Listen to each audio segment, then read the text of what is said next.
Right right Guruji గారు, మరి నగరి నుంచి ఆర్కే రోజా గారు మరి ఆపోజిట్ గా గాలి భానుప్రకాష్ గారు పోటీ చేస్తున్నారు. ఈసారి ఎలాంటి టఫ్ ఉండబోతుంది? లాస్ట్ టైం అయితే మంచి మెజారిటీతో రోజా గారు గెలిచి ఆవిడ సంతోషం వ్యక్తం చేశారు. అక్కడ ఈసారి ఆవిడ టఫ్ కాంపిటీషన్ తో ఉంటుందని మనం వింటున్నాం, చూస్తున్నాం, ప్రజల స్పందన కూడా మనం వింటున్నాం. సో వారి నా జాతకం ప్రకారం ఎలా ఉండబోతుంది?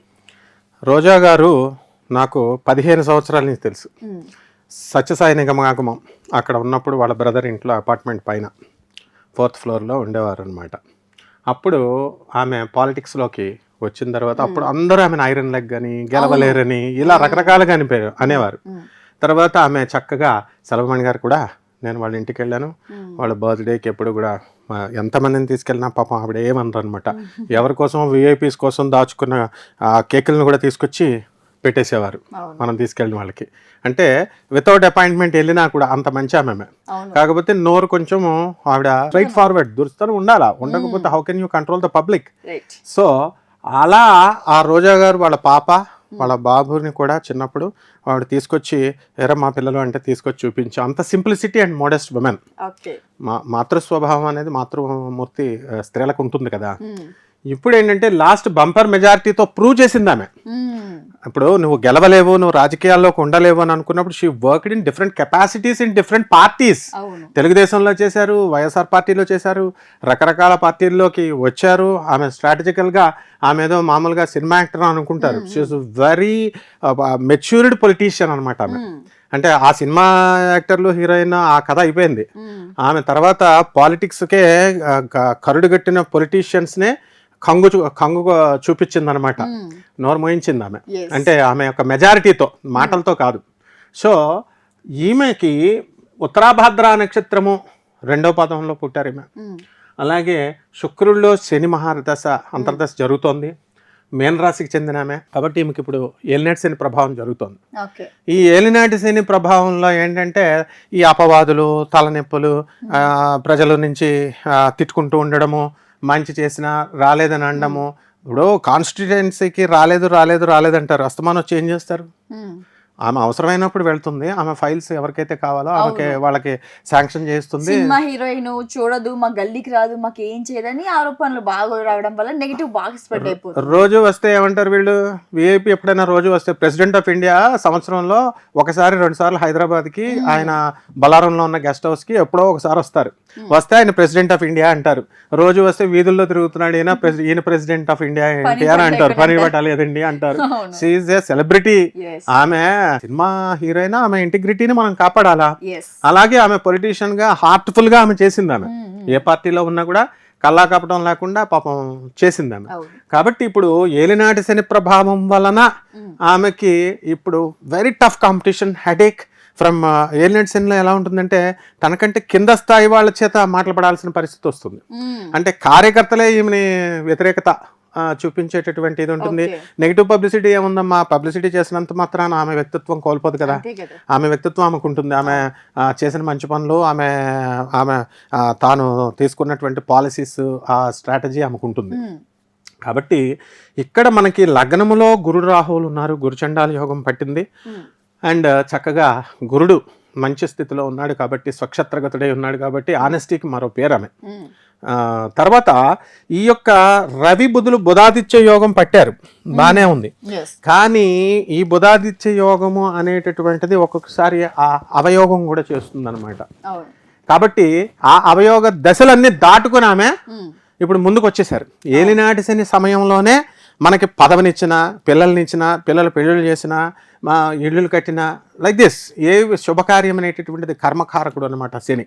సో ఆమెకి తప్పకుండా ఇప్పుడు మనకి ఈ యొక్క శుక్రుడు చూడండి, శుక్రుడు కన్యారాశిలో మిత్రక్షేత్రంలో ఉన్నాడు, శని ఉచ్చ స్థితిలో ఉన్నాడు వృషభ రాశిలో.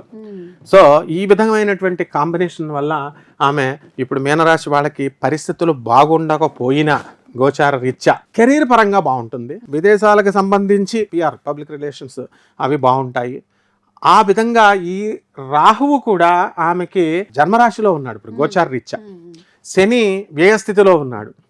సో ఈ కారణాల వల్ల గురుడు విక్రమస్థానంలో ఉన్నాడు కాబట్టి ఈ స్థానాల వల్ల కొంచెం టఫ్గా ఉంటుంది కానీ competition, but she will take a lead అనమాట in this politics. Moving to Bhanuprakash గారికి జ్యోతిష ప్రకారంగా ఆయన రాజకీయ భవిష్యత్తు ఎలా ఉండబోతుంది, మరి గెలుపు ఆయన వైపు ఉందా?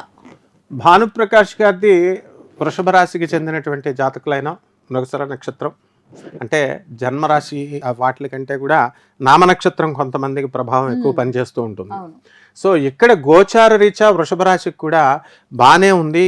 ఆల్ ఇంతకు ముందు కూడా ఆయన ఆ స్ట్రాటజీని నిలుపుకుంటూ ఆ పాలిటిక్స్లో ఆ వ్యూహాలతో ముందుకు వస్తూ ఉన్నారు. బాగున్నది. అయితే ఈ యొక్క చంద్ర గురులు ఇద్దరూ కలవడం వలన వీళ్ళకి చక్కటి గజకేసరి యోగం పట్టింది దీనికి. ఇప్పుడు జన్మ రాశిలోకే అంటే వృషభ రాశిలోకే అక్కడ గురుడు ఇప్పుడు సంచారం చేస్తున్నాడు. సో ఈయన కూడా గ్రహస్థితి అనుకూలంగా ఉంది. ఈ వృషభ రాశిలో ఉన్నటువంటి వాళ్ళు గవర్నమెంట్ సర్వీస్లో ఉన్నటువంటి వాళ్ళు అవనియండి, ఎమ్మెల్యే ఎంపీస్ వీళ్ళు పొలిటీషియన్స్ ఎవరైతే ఉన్నారో వాళ్ళందరూ కూడా ప్రమోషన్స్, సమ్ ఎలివేషన్ అనేటటువంటిది అనుభవిస్తూ వచ్చారు. తర్వాత ఇప్పుడు ఈ యొక్క ఇప్పుడు జరుగుతున్నటువంటి ప్రజెంట్ యాజ్ ఆన్ టుడే దగ్గరికి వచ్చేసరికి ఎలక్షన్స్ ముందు ఈ యొక్క రవి కూడా వృషభ రాశిలో ఉన్నాడు కాబట్టి కొంచెము టఫ్ కాంపిటీషన్ ఇస్తుంది అనమాట. అంటే మహిళా ఓట్లు వేయరు. ఈ యొక్క శుక్రుడు యొక్క స్థితిలోకి ఈ రవి దగ్గరికి వచ్చేసరికి రోజా గారికి ఎంత యాంటీ ఉన్నా ఎంత ఇది ఉన్నా ఏలినాటి శని ప్రభావం సంహవ్ ఆమె ఓట్లు వేస్తారు. ఈయన దగ్గరికి వచ్చేసరికి కార్యకర్తల్లో మహిళల్ని, ఆ తర్వాత ఓటర్లు వేసేటటువంటి మహిళలు ఉండడం అనేది జరుగుద్ది అనమాట. ఆ కారణంగా అది కూడా ఈజీ ఏం కాంపిటీషన్ కాదు, అది it's a very tough competition. ఆ టఫ్ కాంపిటీషన్లో స్వల్ప మెజారిటీతో రూలింగ్ పార్టీ కాబట్టి గెలవడానికి అవకాశాలు ఉన్నాయి. అంటే ఈసారి గెలుపు నగరి నుంచి మళ్ళీ రోజా గారిది అంటారా? రోజా గారు ఇప్పుడు ఎంతోమంది హ్యాట్రిక్లు చేశారు. సో అధికారం అనేది ఎలా ఉంటుందంటే వాళ్ళకి గెలిస్తే మనము గెలుపు ఒక్కటే మనం అని అనుకోకూడదు అనమాట. గెలిస్తే ఎమ్మెల్యే పోస్ట్ వచ్చింది, ఎంపీ పోస్ట్ వచ్చింది అని కాదు. అక్కడ టఫ్ కాంపిటీషన్ ఇచ్చి ఇద్దరు కూడా పక్క పక్కనే మార్జిన్లో ఉన్న ఫస్ట్ సెకండ్ ర్యాంక్స్ లాగా ఇద్దరిది గెలిపే అండ్ అంతే అనమాట. అట్లా ఉంటుంది, very tough competition. Right Guruji, మరి గన్నవరం నుంచి వల్లభనేని వంశీ మరియు ఎర్లగడ్డ వెంకట్రావు గారు పోటీ చేయడం జరుగుతుంది. సో ఈసారి గెలుపు ఓటమి ఎవరిది? ఇక్కడైతే టఫ్ అని నేను అంటాను. బికాస్ ఇద్దరికి అంతే ఫ్యాన్ బేస్ ఉంది, ఇద్దరికి అట్లా నెగిటివ్ కూడా స్ప్రెడ్ అవడం జరుగుతుంది ప్రజల్లో. మరి వారి జ్యోతిష ప్రకారంగా వారికి ఎలా ఉండబోతుంది, గెలుపు ఎవరిది? ముందుగా మనం వంశీ గారి గురించి మాట్లాడుకుందాం. ఇది మనకి ఈ యుద్ధమే కురుక్షేత్ర యుద్ధం. అందులో మనకి పాలిటిక్స్ మన బెజవాడ నుంచే వస్తాయి, గన్నవరం నుంచే అంతే పాలిటిక్స్. ఎక్కడ ఆంధ్ర మొత్తం టోటల్ రాయలసీమ అసలు కడప అంటారు బాంబులకి అడ్డ, అది కాదు బెజవాడ బాంబులకి అడ్డ, గొడవలకి అడ్డ, అంతే కదా. ఇప్పుడు మనకి ఈ విజయవాడలో గన్నవరం ఎప్పుడు కూడా చరిత్రలో నిలిచిపోయేటటువంటి ఊరు. సిద్ధార్థ మెడికల్ కాలేజీలో మా స్టూడెంట్స్ అంతా చదువుతూ ఉంటారు. సో అక్కడ మనకి వల్లభనేని వంశీ గారికి వాళ్ళకి పెద్దమ్మ కూతురు నందమూరి అంతి గారిని ఉన్నారు విజయవాడలో. అందుకని మనకి ఈ జాతకం, ఆయన జాతకం అదంతా కూడా క్షుణ్ణంగా పరిశీలించిన మీదట ఏమైందంటే మనకి ఈయన వంశీ గారు జ్యేష్ఠ నక్షత్రం 2వ పాదానికి చెందిన వ్యక్తి, వృశ్చిక రాశి. అర్ధాష్టమ శని నడుస్తున్నాడు. అర్ధాష్టమ శనిలో ఏమవుతుందంటే ఏ ఎమ్మెల్యే కూడా మంచి పనులు చేయకుండా ఉండరు. మామూలుగా వాళ్ళ చేతుల్లో ఉన్న మ్యాక్సిమం ఏ లీడర్ అయినా చేసి పెడితేనే ఉంటాడు ప్రజలకి.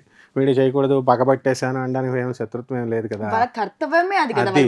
అది ప్రజాపాలకులుగా 10 మందికి మంచి చేస్తే ఇంకొక 10 ఓట్లు వస్తాయని వాళ్ళకి తెలుసు ఉంటుంది. కాకపోతే ప్రజలకు ఎలా ఉంటుందంటే వి కాంట్ సాటిస్ఫై దెమ్. 10 చేసి ఎక్కడ ఒక్కటి చెబితే ఆ ఒక్కటి. That's all. ఇప్పుడు మన షర్ట్ ఉంది, ఇప్పుడు వైట్ షర్ట్ వేసుకుంటాం. ఆ వైట్ షర్ట్ లో చిన్న నల్లని మరక పడింది అనుకో, ఆ మరక వైపే చూస్తారు తప్ప వైట్ వైపు చూడరు. ఆ విధంగా వల్లభనేని వంశీ గారు అయినా ఇతర ఎమ్మెల్యేలైనా వాళ్ళు చేసిన మంచిని వాళ్ళు చూడరు అనమాట. ఒక్కటి చేయకపోతే ఈ ఎమ్మెల్యేలకి ఎక్కడ ఎక్కువ వచ్చేది ఏంటి, పోలీస్ స్టేషన్లో పిచ్చి పనులు చేస్తారు వీళ్ళు ప్రజలు. ఎమ్మెల్యే విడిపించేయాలా అంటే వీళ్ళు ఒకసారి ఫోన్ చేస్తారు. మళ్ళీ నీకు జోక్ ఏంటి తెలుసా, ఎమ్మెల్యే క్యాబినెట్ మీటింగ్ లో ఉన్నాడా లేకపోతే కౌన్సిల్లో ఉన్నారా ఇవేం చూడరు. మీటింగ్ లో వాళ్ళు ఫోన్ చేసేసరికి వీళ్ళు ఎత్తేయాలి, ఎత్తకపోతే ఎమ్మెల్యే మంచోడు కాదు. సిఐకి చెప్పేసేయాలా సినిమా టైప్ లో అప్పుడు మనకి సినిమా అంటే అలా వెళ్ళేసి తెచ్చేసేయాలా, సిఐ పంపించేయాలా. CI is a government officer, ఆయన కూడా ప్రజలను కోఆపరేట్ చేయాలని చూస్తారు. ఎమ్మెల్యేలు పాపం రాజకీయ నాయకులు వీళ్ళు వస్తే మనం చేసి పెట్టాలని చూస్తారు. ఆ విధంగా అయినప్పటికీ కూడా ప్రజలు ఎప్పుడు కూడా దురాశపరులు, I'm sorry to say, but ఎప్పుడు కూడా వాళ్ళకి కంటెంట్మెంట్ ఉండదన్నమాట. డబ్బులు తీసుకుంటారు, ఓట్లేస్తారు, అంతే. తర్వాత అన్ని ఏ గవర్నమెంట్ వస్తే ఆ గవర్నమెంట్ అసలు వెల్ఫేర్ యాక్టివిటీస్ బ్యాన్ చేసి పడేయాలి. మాట ప్రకారంగా సార్ మీరు అన్నారు కాబట్టి ప్రజల గురించి, ప్రజలు అసలు ఎటు వైపు ఆలోచించాలా, ఎలా ఆలోచించి నాయకుడు ఎంచుకోవాలో మీరు చెప్తారా?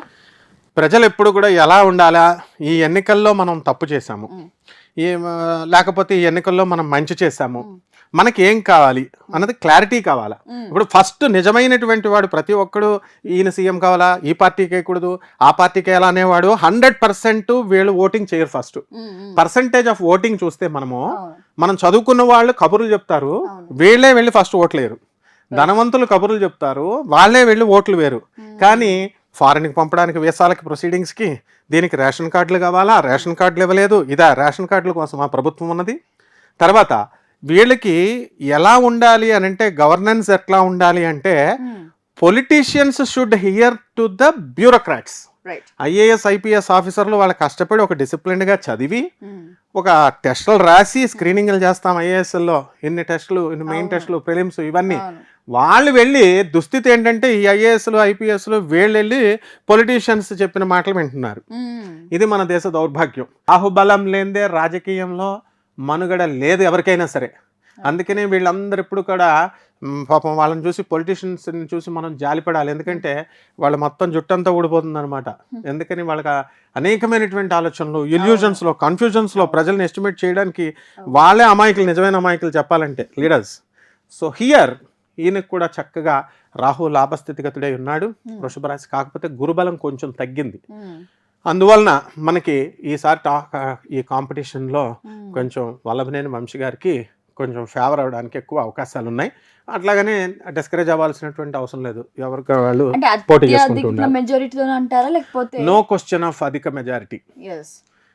ఈ ఎలక్షన్ లో దగ్గరే స్వల్ప మెజారిటీ ఇన్ 3 digits మళ్ళా. అంటే కేవలము ఒక 999 లోపల, విచ్ ఇస్ ద ఫస్ట్ వీళ్ళ లీడర్స్ అందరిని అడగాల, which is the smallest single digit number, which is the largest 3 digit number. ఎందుకంటే వీళ్ళు ఓట్లు ఇన్ని కావాలా అన్ని కావాలా అని ప్రజలు వీళ్ళు కోరుకుంటూ ఉంటారు. The largest 3 digit number difference లోనే వీళ్ళకి ఉంటుందమ్మా, మిగతాది గెలుపు స్వల్ప మెజారిటీ.